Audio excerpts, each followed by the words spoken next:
Team India জিম্বাবুয়েকে 3-0-তে white wash করে দিল, কিন্তু টিম ইন্ডিয়ার জন্য এই সিরিজে অনেকটা লাভ হলো বন্ধুরা।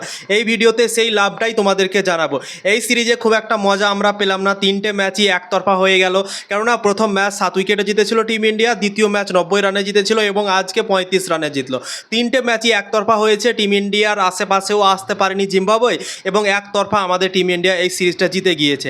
অসাধারণ আজকে পারফরমেন্স করলো, ব্যাটিং বলিং সব জায়গায় দারুণ করলো। 192 রান আজকে আমাদের টিম ইন্ডিয়া প্রথমে ব্যাটিং করেছিল। সবারই মনে প্রশ্ন উঠেছিল কি টিম ইন্ডিয়া 200 রানও করতে পারলো না, কিন্তু এই পিচটা ছিল আলাদা বন্ধুরা। এই পিচটাতে এর আগের ম্যাচটাও হয়েছিল, মানে দ্বিতীয় টি20 ম্যাচ যেটা ছিল না, সেই টি20 ম্যাচটাও কিন্তু এই পিচটাতেই হয়েছিল এবং তাই জন্যই এই পিচটা 16 ছিল। ভৈভব সূর্যবংশীর মতো ব্যাটার 49 বলে 81 রান করছে। তোমরা ভাবতে পারো ভৈভব সূর্যবংশী অন্য পিচ যদি হতো তাহলে কিন্তু 49 বলে 100-র ওপরে এসে রান করতো, কিন্তু ভৈভব সূর্যবংশীর স্ট্রাইক রেট আজকে খুবই কম ছিল। কারণ হচ্ছে একটাই, পিচ 16 ছিল বন্ধুরা। পিচ 16-র জন্যই ভৈভব সূর্যবংশীর ব্যাটে খুব একটা ভালোভাবে লাগছিল না এবং পিচ অনুযায়ী ভৈভব সূর্যবংশী আজকে ব্যাটিং করেছে বন্ধুরা। এর আগের ম্যাচে ভৈভব সূর্যবংশীকে তো তোমরা দেখেছিলে, 9 বলে 20 রান করেছিল এবং প্রত্যেকটা বলে হিট লাগাবার চেষ্টা করছিল এবং আজকে সেই ভুলটা কিন্তু ভৈভব সূর্যবংশী করেনি। আশা করছি হেড কোচ লক্ষ্মণ তাকে হয়তো বুঝিয়েছিল কি প্রত্যেকটা বলে হিট করলে চলবে না, প্রত্যেকটা বলে হিট করলে তুমি বড় ইনিংস খেলতে কিন্তু ব্যর্থ হবে।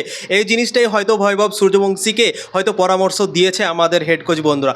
আজকে দেখলাম ভৈভব সূর্যবংশী প্রত্যেকটা বলে হিট লাগানোর কিন্তু চেষ্টা করছিল না, বল বাই বল হিট লাগাবার চেষ্টা করছিল এবং তাই জন্যই বড় ইনিংস তার আসলো বন্ধুরা। 49 বলে 81 রান করলো।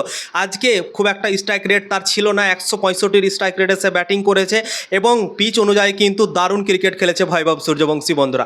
81 রান করেছে, 8টা 4 মেরেছে, 4টা ছক্কা মেরেছে এবং এই ইনিংসটা আজকে খেললো পিচ অনুযায়ী বন্ধুরা। তো তার জন্য অনেক বড় একটা হাততালি। এই ম্যাচে সব থেকে হায়েস্ট রান করলো ভৈভব সূর্যবংশী বন্ধুরা, তার নিজের ক্যারিয়ারেরও হায়েস্ট রান করলো টি20 ইন্টারন্যাশনাল ক্রিকেটে। তো ভৈভব সূর্যবংশী অনেক বড় একটা রেকর্ডও করে দিল। 15 বছর বয়সে 2টো হাফ সেঞ্চুরি কোনো প্লেয়ার এখন পর্যন্ত করতে পারেনি 15 বছর বয়সে টি20 ইন্টারন্যাশনাল ক্রিকেটে, কিন্তু ভৈভব সূর্যবংশী সেই কাজটা করে দিয়েছে। প্রথম হাফ সেঞ্চুরিও করেছিল, রেকর্ড করেছিল, দ্বিতীয় হাফ সেঞ্চুরি করেও রেকর্ড করে দিল বন্ধুরা। তো ভৈভব সূর্যবংশীর এই ইনিংসের জন্য 192 রান টিম ইন্ডিয়া করেছিল এবং 157 রানে থামিয়ে দিল জিম্বাবুয়েকে এবং 35 রানে আমাদের টিম ইন্ডিয়া জিতে গেল ম্যাচ। ভিডিওর শুরুতে বললাম কি টিম ইন্ডিয়ার জন্য এই সিরিজটাতে অনেক বড় লাভ হলো। লাভটা হচ্ছে কি, দুটো সিরিজ টিম ইন্ডিয়া হেরে গিয়েছিল। আয়ারল্যান্ডের বিরুদ্ধে 2 ম্যাচে টি20 সিরিজ হেরে গিয়েছিল, হোয়াইট ওয়াশ হয়ে গিয়েছিল। ইংল্যান্ডের বিরুদ্ধেও 5 ম্যাচে টি20 সিরিজে 4টা ম্যাচ হেরে গিয়েছিল, হোয়াইট ওয়াশ হয়ে গিয়েছিল।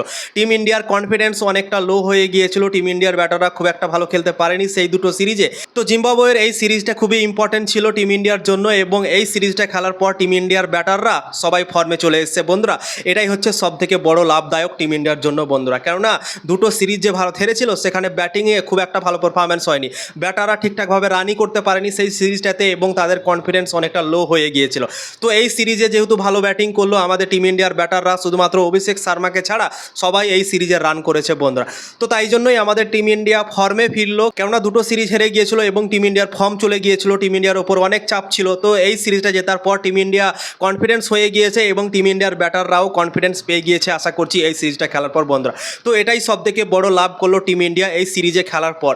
এরপরে যখন টিম ইন্ডিয়া ম্যাচ খেলতে নামবে না তখন আলাদাই লাগবে টিম ইন্ডিয়াকে দেখে বন্ধুরা। যে চ্যাম্পিয়ন দল 2026 সালে চ্যাম্পিয়ন হয়েছিল বিশ্বকাপ খেলার পর, সেরকমই দল কিন্তু আবার দেখে মনে হবে বন্ধুরা এরপরে যখন ভারতীয় দল সিরিজ খেলতে নামবে। তো এই সিরিজে খুব একটা মজা আমরা পেলাম না, কিন্তু টিম ইন্ডিয়ার জন্য এই সিরিজটা খুবই ইম্পর্টেন্ট ছিল। টিম ইন্ডিয়াকে ফর্মে আসার জন্য এই সিরিজটা কাফি ছিল বন্ধুরা এবং টিম ইন্ডিয়া ফর্মে চলেও এসেছে। তো এটাই হচ্ছে সব থেকে বড় লাভদায়ক টিম ইন্ডিয়ার জন্য।